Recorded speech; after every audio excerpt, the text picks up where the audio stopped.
Stacey As from Yorkshire Peaches Therapies, and welcome back to another episode of Hop, Skip and a Jump. On today's session, I'm joined by the dynamic duo that is Stacey and Alexia of F.E.T.C.H. In this episode, we talk about what it looks like to build a team of people around your dog. Now, this is where, potentially we have an itchy dog, which is the one that we use as an example in this episode, and how each of us contribute something different to help make sure that your dog is receiving the best care possible. So, I'm going to stop talking, let's jump into it. So, of course, we have been talking for literally over an hour, and then I went, girls, we need to actually record this podcast. We need to do something. So I have the wonderful Alexia and Stacey from F.E.T.C.H. And today we are going to be talking about what it's like building a team around your dog. So what does it mean to you to build a team? So say we have dog and we have, let's go with something generic, itchy. We have an itchy dog. How do we start to build that team? How do we know to build that team? Well, where do you start? This is the thing, right? Well, I think it starts with where you first start with your dog. So oftentimes you'll go to your vet as your first port of call. And we always talk about how do you incorporate your vet as part of the team. It's not about being anti-vet and, being against building a team so that you can actually be your dog's health advocate.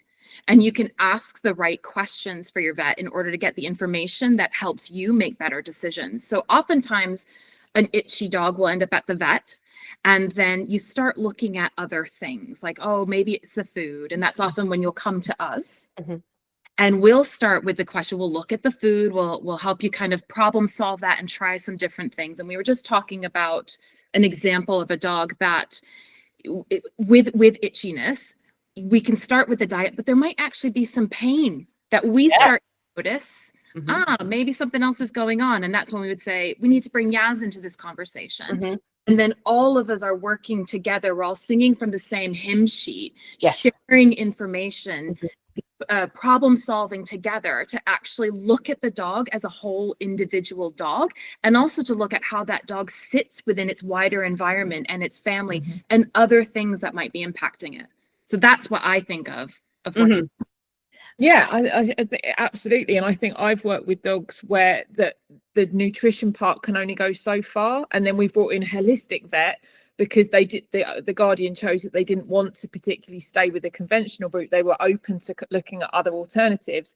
So they moved over to holistic vet with either using homeopathy or acupuncture or something else. But because the nutrition part might only be one part of the puzzle, we need to look much deeper and take another level and get somebody else on board, because there is only so much that we can do from a nutrition perspective. We have to bring in other team members, whether that be someone like you or a holistic vet, because there are other things at play that we can't, that a herb isn't going to fix. Exactly that. So when I think of an itchy dog, so obviously diet's going to be a big component of that, right?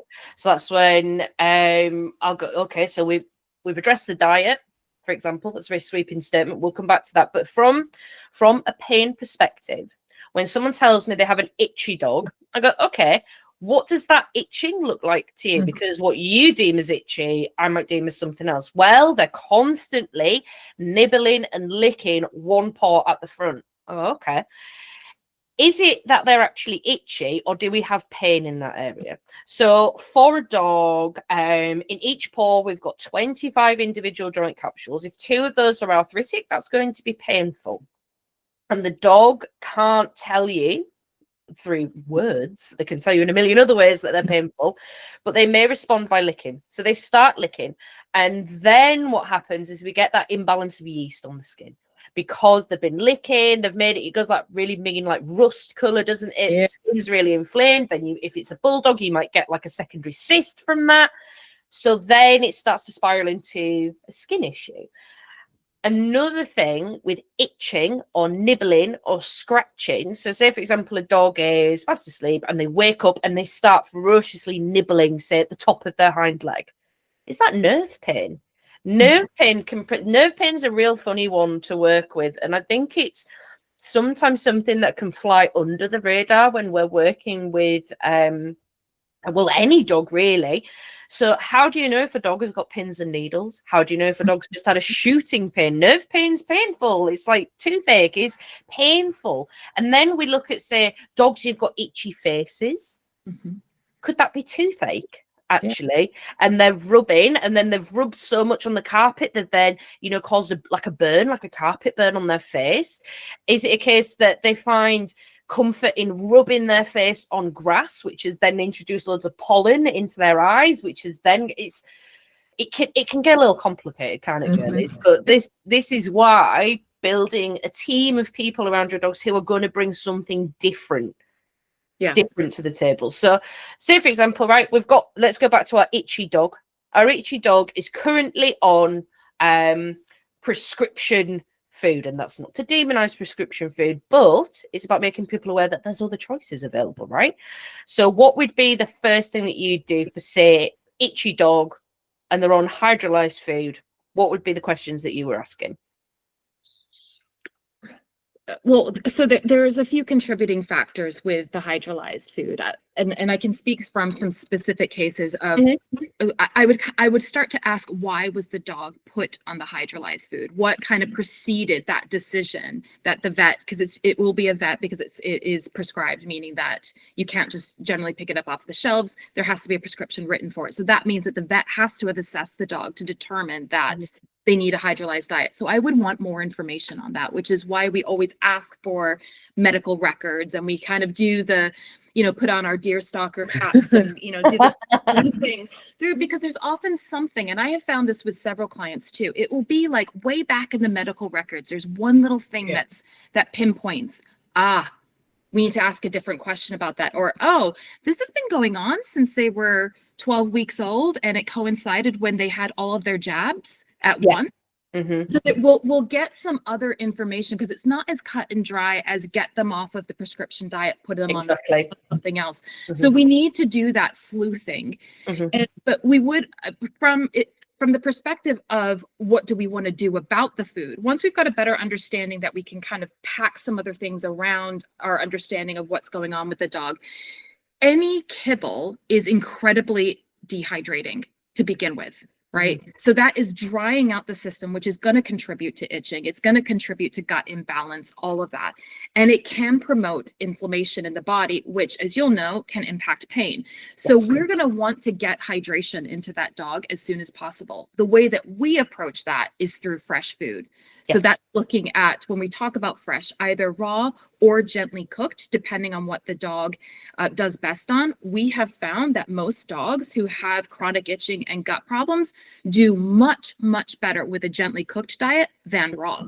Yes. So that's where I would start, is kind of unpacking what's gone on, that decision was made, that will clue into some other factors, and then look at the first thing we would do is how we get them into a more hydrated state, functionally hydrated state. It's not just about water, because everybody thinks it is just about water, and it's not. It's about how do we get nourishment into those cells to actually help with skin repair and supporting joints, all of those other things. So yeah, definitely hydration and working with the dog in front of us, rather than it being about just a generic plan. It's working with the dog in front of us and what food will suit them best. But I think, like you alluded to, the fact that most of the dogs that we've seen initially at least need to go onto a cooked food diet, because it just gives them the chance to heal and they can absorb it better, and that it helps that recovery process.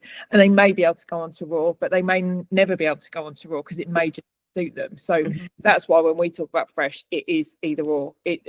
For us, it's about fresh food regardless of whether it's cooked or whether it's raw, because raw doesn't your dog. Absolutely. And I think when I first started with my journey into fresh feeding, I was very much in the camp of raw or nothing. Raw or nothing, no veg, don't cook it, nothing like that. And it's taken me years of research, further qualifications to realize that, raw isn't actually going to work. I've got dogs that I work with that they cannot tolerate raw. But having that freshly cooked food, that lightly cooked food, the main thing is that it's fresh ingredients. Absolutely. It's fresh ingredients. It's a living product, right? That will, go off if you leave it out. Yeah. It's a living product that you're putting into a living being, but adding in a product that is, because when you cook, you denature a product, right? But when you've got a dog that's body is in absolute chaos with itching and gut dysbiosis, if you are to put raw in, that could be absolutely catastrophic for that dog. Yeah. So again, it's that steady build up. And I always speak about experience from my own dogs and the dogs that I work with. One of my dogs has to be on cooked feed. She does not tolerate raw. She got anal gland problems when she was on raw. Raw isn't that silver bullet. We were talking about that silver bullet, and my goodness, of course it would be amazing if we had that silver bullet for these itchy dogs, but it's so much more complicated than that, and genetics plays a huge factor in that. Hugely. Go ahead. You want to say No, something? you go. But I was going to go back to what you were saying too, as around noticing that a dog is nibbling in particular areas. Because that also is something that clues me in. It might not actually be a pain thing. Sometimes it is. Sometimes it's another thing. And Stacey and I are really big fans of traditional Chinese medicine and the wisdom that can bring. Well, you might hear it referred to as TCM or energetics. And the principle behind that is that every living being, include our dogs, ourselves, plants, animals, everything is born with an energetic profile. And that energy flows through the body and the body's systems at certain times of the day, through certain points, all dependent upon what system is active at that particular time. So it's that idea that we digest at a particular time. When we're resting, there's certain bodily processes that are happening at a particular time, all of that. So we look at the time of day to give us insights. So is there a time of day that the dog is itching, right? Does it consistently happen between a certain window? Also, is there a particular point on the body that might correspond to some meridians, some energy meridians that are saying, actually, we've got a bit of an imbalance in a bodily system. And so then we, as nutrition consultants, would look at how can we tweak the diet to support that particular system. And I would say like 9 times out of 10, that has had an improvement for the dog. So it's, again, taking a different perspective and asking different questions. Can we start to understand what's going on with the dog by applying a different lens? And that's another thing. But that requires you observing your dog. Right? That's about you getting curious and starting to track these things like, it's funny. They always have the zoomies between 5 and 7 at night. Right? Or they're constantly.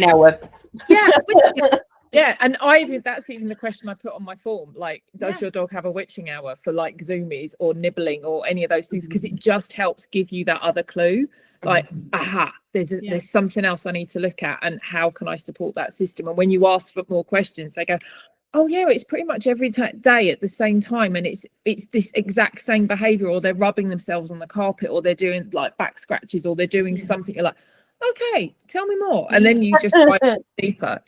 But you've had that with Lucky recently, though, haven't you? So I recently moved from Mexico to the UK with my dog Lucky, who was born and bred in Mexico, never been outside of it, having to make that massive journey, 5-day journey to come over here, right?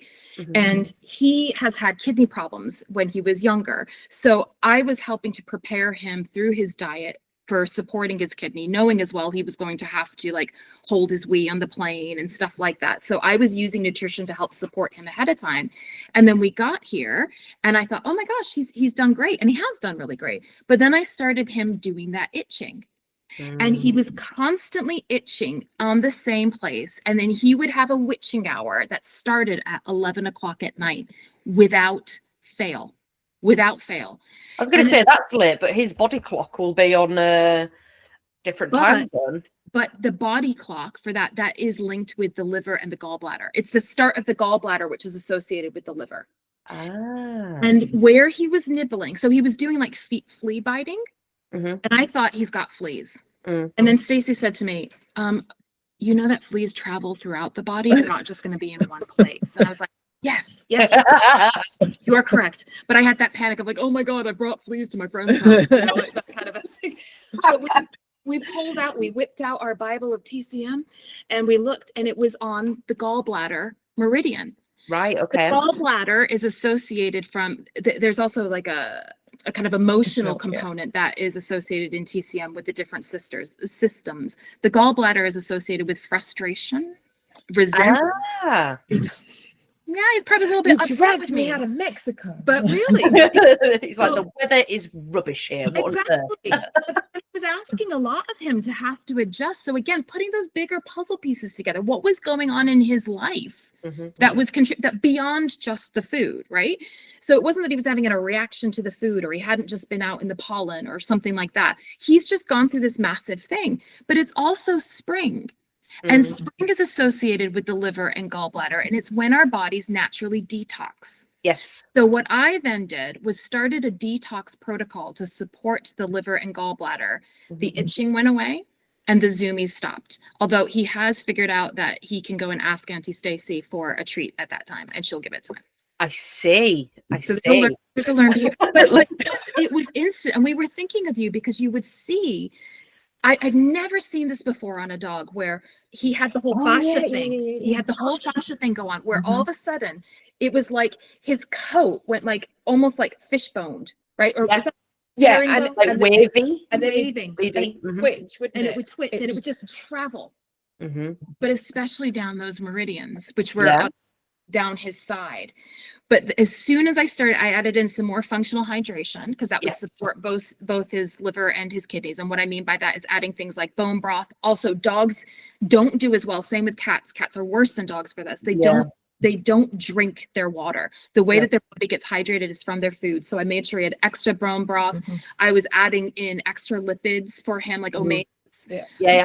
Upping that kind of stuff to help hydrate him from a fat and a water perspective. And I added in specific things like milk thistle. I pulsed milk thistle to help him with his detox. All went away. And more mud. And more mud. Love more mud. Like every dog should be on mud. It's oh my god, I'm obsessed with more mud. But interesting about the functional hydration. So fascia, you've got my ears, I like that. Fascia is a collagen-based structure, so it is predominantly made of water, right? So also with the fascia, it's 3 jobs: is reporting pain, giving us our sense of space, but also the emotional component as well. So we could be anatomically, conformation wise, pain wise, absolutely a-okay, but if we've been traveling on a plane, that's stressful. So we're holding all that emotional tension, and he just needs to let those ripples out. But I just find it fascinating how quickly the coat can change. Hair follicles sit within that fascia, and if that fascia becomes distressed, the coat goes, and then it starts to change, right? So interesting that you picked that up. But you add in that functional hydration, and voila. Et voila. Yeah, I mean, it was only days, really. It was only days. It was only a few days to start to see the change, and that the shake and that ripple across his coat, just you could see it literally change over days, couldn't you? It just kind of did. It's like as the body goes, and then with felt, didn't it? Like with the milk thistle as well, obviously a huge detoxer. Spring equinox, like you say, the body's waking up from the winter solstice and it's starting to go, ooh, let's kick stuff out. But also from like a massage perspective, when you do a massage or even just interacting with your dog hands-on, you will be inadvertently interacting with the lymph nodes. And that's why, say, for example, I've got some dogs that'll be having a massage and their nose just starts dripping. Yeah, just clear, completely clear. It's absolutely nothing to worry about. It's the body detoxing. So it's common when a dog is having a massage or just had one, they'll get up and they'll go take a big drink because I've promoted or kick-started a detox process. It's just fascinating. It's fascinating how it all links. And I've got a question now, and I need to ask you it because it's popped into my head. Do you feed your dogs once or twice a day? Twice. You feed yours twice. Why do you feed yours twice? Tell me. Well, I mean, my Ted would not tolerate once a day because he's a Labrador trapped inside a cocker's body. So, But interestingly, we had this conversation last night, though, didn't we, about the window of time in which he eats. He chooses to eat within like a 10-hour window. Okay. So he will have breakfast between usually around 7ish. Yeah. And then he'll eat by 4 o'clock, 4:30, he wants to eat again. But then he'll go all the way through to the next morning.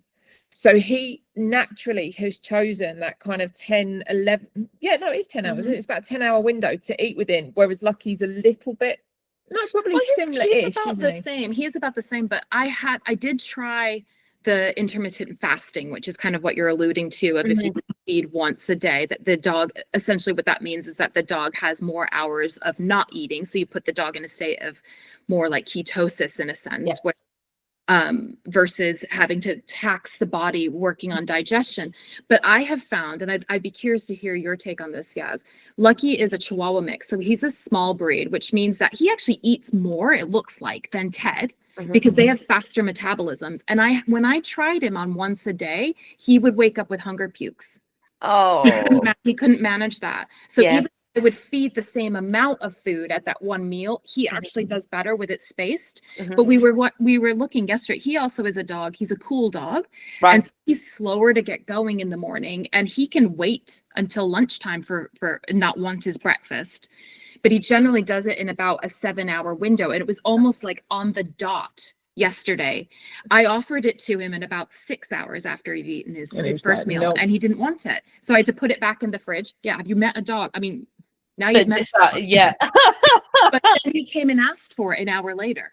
Right, okay. He was ready for it then. So my dogs are fed once a day.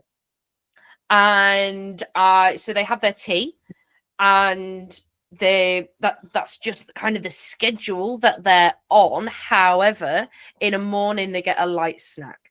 So whether that's a rabbit's ear or a treat or a lick mat, so they have a little something, because I can't expect them to sustain the day without anything in their belly. I don't think that's fair.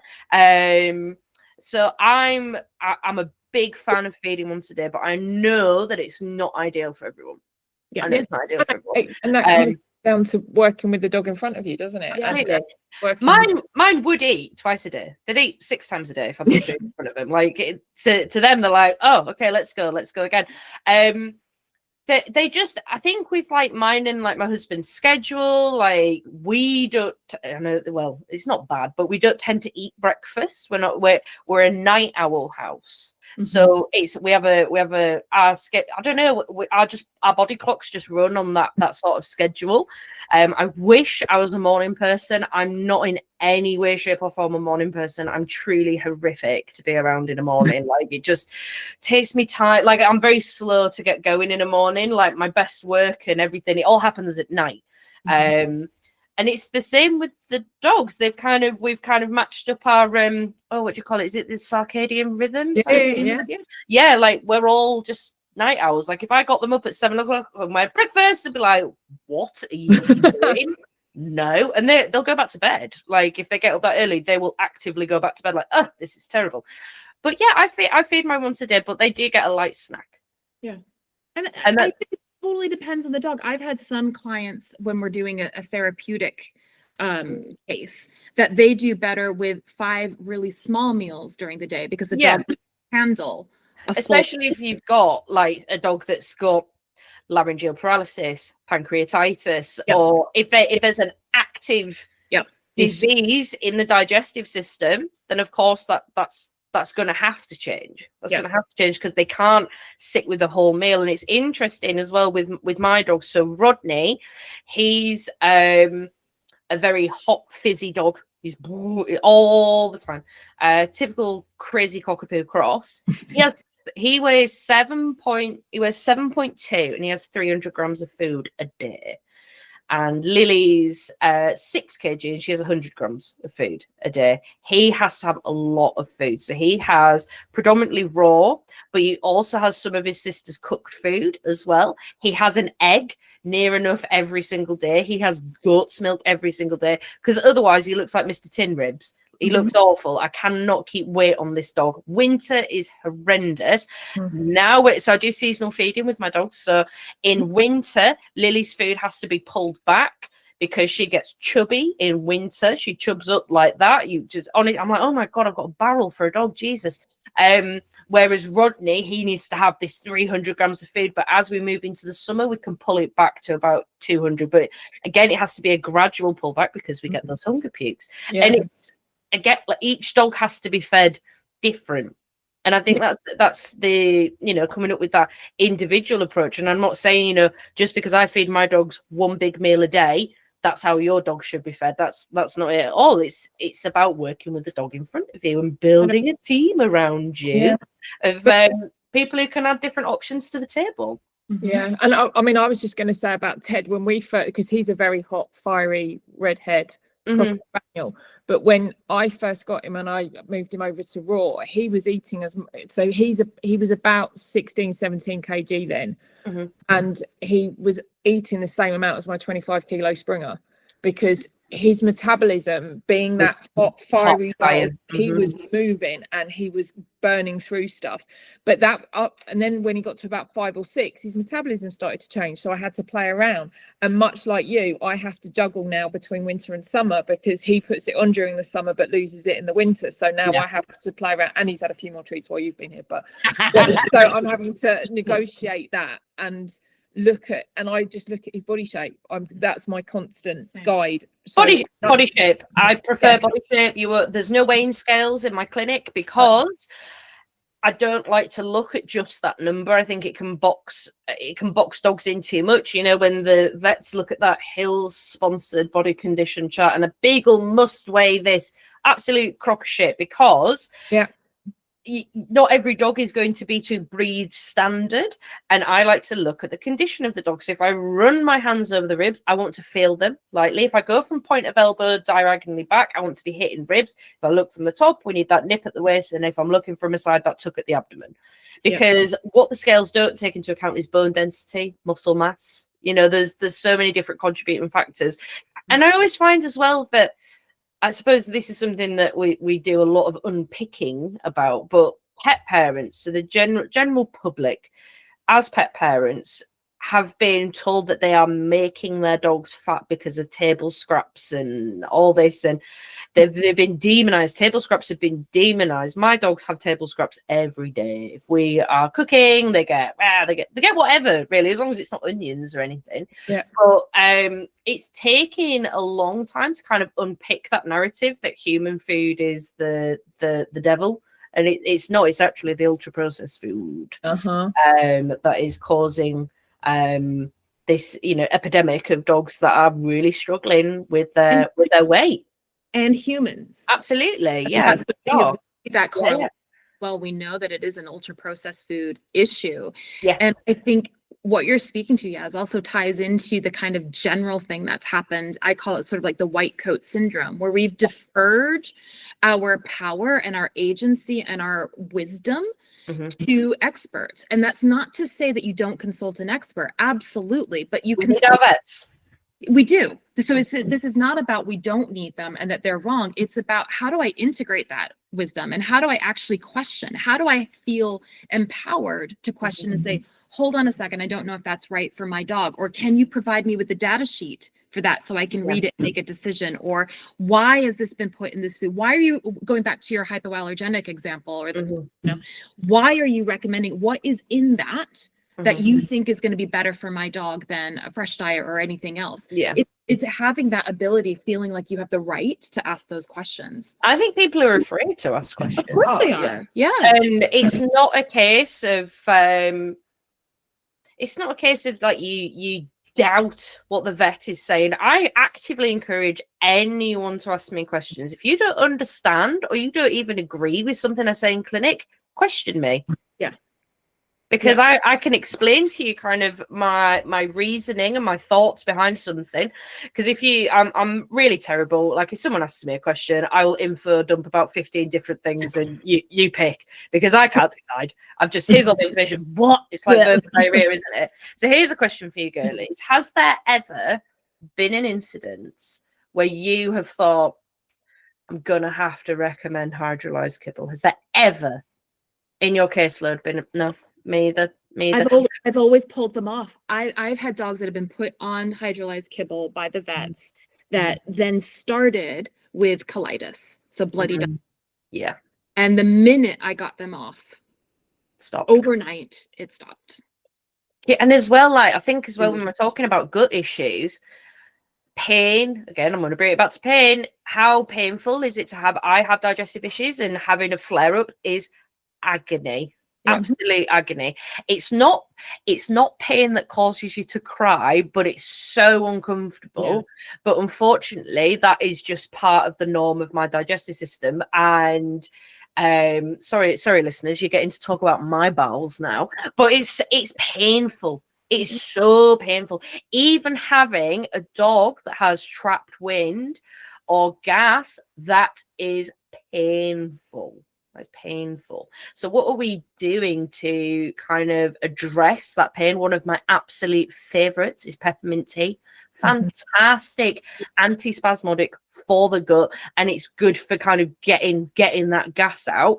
But also, if I have dogs that are a bit farty, what is that telling me? Because my dogs, they're not really farty dogs. The only time they're farty, I'm looking at Peggy, who's asleep on the floor. The only time they're farty is when they've robbed something. So Peggy, Romanian street dog, do you know what she ate out? So basically, we had a leak in the bathroom, had to have it fixed. And my father-in-law came around and went, "Why is there a bag of porridge oats in your bathroom cupboard?" And I was like, "I do oat milk bath for the ferrets. That's what they're bathed in. So of course it's all natural, right?" And he went, "Okay," left it on the side. Peggy's gone in and gone, "I reckon this is food, this," and ate half a bag of dried porridge oats. Half a bag. Half a bag. This dog is just, I was like, oh, Jesus. And I went, I thought she'd be constipated. I thought, how on earth are you going to shift that out of you? The only reason we knew that something had happened is she came into the office with a single porridge oat on her nose. I was like, "Peggy, what's happened here?" Like, what? And then I went into the bathroom and it was just everywhere. And I went, Porridge gate. "Oh, porridge gate." That dog, her shits were yellow. It was yellow, bright yellow mucus with porridge oats in. It wasn't even formed. I was like, Jesus. But then I think, okay, so porridge oats is a starch. Would you class it as starch? Yeah, class it as starchy, right? And I thought this is going to bung this dog up to hell, and it didn't. It just came out bright yellow, and I thought, is this because she's not had processed starchy food for years that now her body's gone, absolutely not. Bang. Need to get rid of it. Yeah. Need to get rid of this. Could be, but also to kind of bring up some of the oats thing. This gets bandied about in different circles, whether or not oats are good for dogs, especially for behavior stuff. And and sporting dogs as well. I know it comes up a lot with sporting dogs. Yeah, because people wonder, like, there's this myth that dogs get energy from carbohydrates. They don't. So just to clarify, dogs do not have a biological need for carbohydrates. They don't. They get their energy first and foremost from fats and from proteins. That's the order in which they go. They don't go for carbs. But that being said, some dogs, so again, this is dealing with the individual dog. Some dogs do well with little bits of oats added into the diet. That might be a gut soothing kind of thing. It might be something to help encourage dogs, like with kidney disease, for example, that have total inappetence, and you need to get something into the dog. Oftentimes a little bit of porridge, think like you've just made some oats for yourself and you add like a little half a teaspoon to their food, that might encourage them to eat, for example. Or if we want to lay some fat down on a dog that's really struggling to put on weight, oats can help with that. So it's not demonizing, but it's understanding using a targeted approach with it. But we do want to debunk, they don't need carbs for energy. No. That's a total myth. But you know somebody who did follow that of adding in a little bit of oats, and it has helped. It's really helped from a behavior perspective, and but that's an individual dog, and they're a rescue. They're a Romy rescue. Yeah. So is it something that's come with them with their microbiome, and that the porridge is filling something within? And I don't mean actually filling the belly, but filling a gap within that microbiome. Absolutely. Something. But it's specific. I couldn't do that with Ted. It'd give him the squits for a month if I get. There's no point me. I know that he doesn't do well. He doesn't do well with root veg. I can't do those. A bit like one of yours. I can't. Peggy. It's Peggy. She can't have root veg. In Romania, it's really common, especially in like the kill shelters and stuff. So Peggy came from a kill shelter. They have kibble. Basically, it's whatever they can get their hands on. It's likely out of date. It's not good quality. But to try and give the dogs a full tummy, it's very common to feed loaves of bread. So things that they can get to bulk out the tummy. So it could be because then I was thinking, God, what am I missing in Peggy's diet for her to do that? I think it's a behavioral thing. She's a massive scavenger. She's lived on her wits. I mean, so at clinic, I've got the top office, and in the top office, when I'm working down at the bottom of clinic, the dogs are up there. Peggy has now realised she can jump on top of the crate, and there's a big holly box full of treats in there. So that's what I use for the dogs. It's what I use to restock clinic with. Peggy ate 2 packets of dried ox liver. Ooh. So I'm waiting for that to come out, because that is going to be like tar coming out. So I'm going to be, I can absolutely guarantee I'm going to be washing her ass today. I'm going to be washing those shitty bloomers. And I'm like, Peggy, why do you do this? And she's like, just for a laugh. Shits and giggles, literally. Shits and giggles. Like, this dog is just, she's unbelievable what she will pinch. What she'll pinch. But that's just her. She's mountain goat. This dog can get to places that bear in mind, she's like, a foot tall, if that. She can. But also, to your point, Yaz, when we look at street dogs or dogs that have come from different cultures, they have not only their own individual microbiome is different, but for generations, their microbiome has developed in a particular way. Yeah. So she would be able to tolerate other things that your other dogs might not be able to. And I think that's something to like keep. Cooked chicken bones. Like, she once did that and survived. She ate half a wheel of cheese and survived and didn't get pancreatitis. The dog. She got a nickname, Fathead Cheese Ass, because she's got a really fat head, right? And it was Christmas. We had cheese and crackers out on the dining room table, and shut the sliding conservatory door. She pushed her fat head on the glass, moved the sliding glass door, got on the table, ate half a wheel of cheese and half a tub of butter. And her poos were firm, and half a packet of Jacob's crackers as well.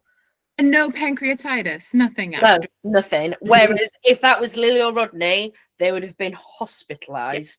Yeah. That dog has eaten a quarter of a chocolate gatto off the table before. Nothing happened. She didn't even get diarrhea. Porridge oats though. Whoa!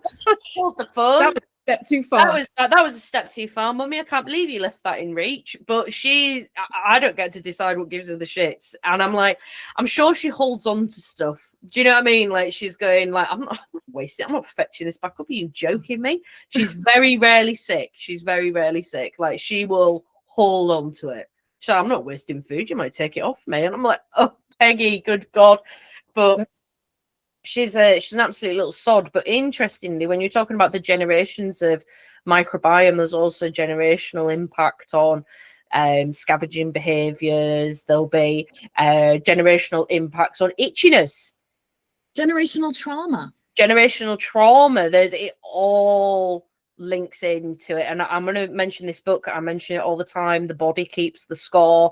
Fantastic book if you are working with dogs, rescue dogs. It completely transformed how I work with traumatized dogs.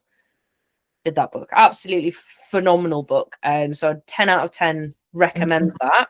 Have you got any books that you'd recommend? So say that someone's listening now and they go, I've got an itchy street dog and I want to feed fresh, but I'm not sure where to start. What would be a book that you could recommend? Something, or even like a blog or a source of information. Where would you go? Dogs Naturally magazine. Yeah, that's Dogs Naturally magazine. So that's American based. Yeah. It's an online compendium really of articles that are written by all kinds of professionals, and that's a really great resource. So you could just go in there and write itchy dog, and it will give you all the different blogs that are written there by vets, by herbalists, by behaviorists, all kinds of people, and you can read the different perspectives. So I don't think there's necessarily a book that I would recommend as a starting point. I think it's a great guide, and you can kind of weave through it. And it's free access, isn't it? Free access. Yeah. It's a total free. But I think with anything, with any condition, I think the more tracking you can do and the more you can get to know your dog as an individual and get to know what their normals are, is the beginning of actually being able to support a healing journey. Because if you don't know your dog in the way that where it might be a little limp, or it might be like the coat changes, or it might be when you put a hand on and you get a flinch, you know, like the fascia flinch and things. If you're not aware of that could be something, it's just putting together those puzzle pieces, and that you can start to do that. That's something free and easy that you can start doing and tracking. If you've got a dog with a condition, and it doesn't even need to take very long. It could just be a note on your phone. You know, it could just be, you know, met a dog on a walk and there was a bit of an altercation, because that's part of a puzzle. Do you know, that's another reactivity. That's a huge one. All of those little things, and that trigger stacking when it comes to pain or reactivity, it's all those things, and what they'd eaten that day, whether they'd scavenged, what had they got hold of, was their stomach pain. So all of those things, I think, is just the more that you can do. Because I do it, but Ted struggles with seizures, but I've noticed patterns because of when I've started to, and they're around the full moon. I was just about to say, do you follow the full moon? Yeah, and we follow the full moon? Full moon, of course you follow the full moon. Yeah, if we could have a cauldron. We need a cauldron between the three of us. His generally are within 2 days of a full moon. That's the pattern. It's the build up. And I think when I mentioned the full moon to my customers, I mean, I've got crystals and all sorts of shit like around my I mean, look at my hair. Of course I'm into the full moon, right? But when I say to people about the full moon and they kind of give me a funny look, I was like, just remember that the moon controls the tide. If you don't think you're privy to that energy shift, you're a silly goose. Like it massively impacts. If I've had a day in clinic and the dogs have just been absolute lunatics, and I go, "Whoa, what is going on? Yeah, the vibes off." And I go, "Oh, okay, we've got a full moon in 2 days. There's my answer. There's my answer." But it's very common with dogs who have seizures for it to line up with that build up to the full moon or on the full moon. It's that shift in energy. If we can feel it, of course the dogs can feel it. We are all energetic beings. But the flip solar flares, and I know this is going to sound totally woo, but we know that solar flares affect all kinds of energy fields for us, including it affects our technology. There's often like outages when there's massive solar flares. And so I do the same kind of thing with I'm feeling off, or when I look at Lucky feeling off, I go and I track, like NASA will, they track what particular flares are coming off of the sun. And you can see when there are massive spikes, when we have those high energy flares, there's often a correlation. So it gives you other information to put that puzzle together as you're trying to understand what's going on with your dog. Yeah. And we're all energetic beings. We're all, we're all privy to the effects of energy. When I discuss energy in clinic, like, again, it's very, very woo and it's very out there. And for example, I'll go, have you ever walked into a room and you know that someone's just had an argument? Yeah, exactly. It's exactly that feeling. That's energy. That is energy. If you are talking to someone and you go, I don't think you like me, but they haven't said anything and they've been lovely and they've been polite, that's energy. That is energy. Yeah. So I do touch on energy a little bit in clinic, but I try not to do it too much because people think I'm fucking mad anyway, and I am mad. I mean, you guys know, you are enablers. You are nothing but enablers because you're fucking mad as well. But you are enablers of my madness. We're very proud to have that. We are very proud to be enablers. Before, I like that. Listen, ladies, I have absolutely loved having you back on the podcast. You're going to have to come back on again. I'm just going to keep getting you back on because I just absolutely love it. So if people want to find you on social media and the projects you do, what are your social tags? What are your websites? We're at learnfetch.com. So that's LEARNFETCH.com. And we have a bunch of free resources there too, including how to figure out your dog's energetics, because that's another thing that we track as well. Looking at things like, is your dog sunbathing or do they avoid the sun? All of that kind of stuff, which can help put the puzzle pieces together so we better understand how to support your dog. But also on socials, we're at learn.fetch. Yeah. And and we've got the YouTube. We do a monthly podcast called Fetch First Friday. I can never get it around the right way. And we've done what, 4 or 5 of those now? Yeah. I think, covering different topics and just Yeah, they're lovely. It's a lovely community that you're building. Because I came and like nosed in on one of your sessions. I was like, this is lush. This is lush. No pressure. It's just people just talking about how to make a better life for their dogs. So thank you so much, ladies. And I can't wait to have you back, and we'll carry on our waffle as usual. Oh yeah, love it. Thank you. You're welcome. So there you have it, folks. That is my amazing session with Stacey and Alexia. If you have enjoyed this episode, please make sure to like, share and subscribe.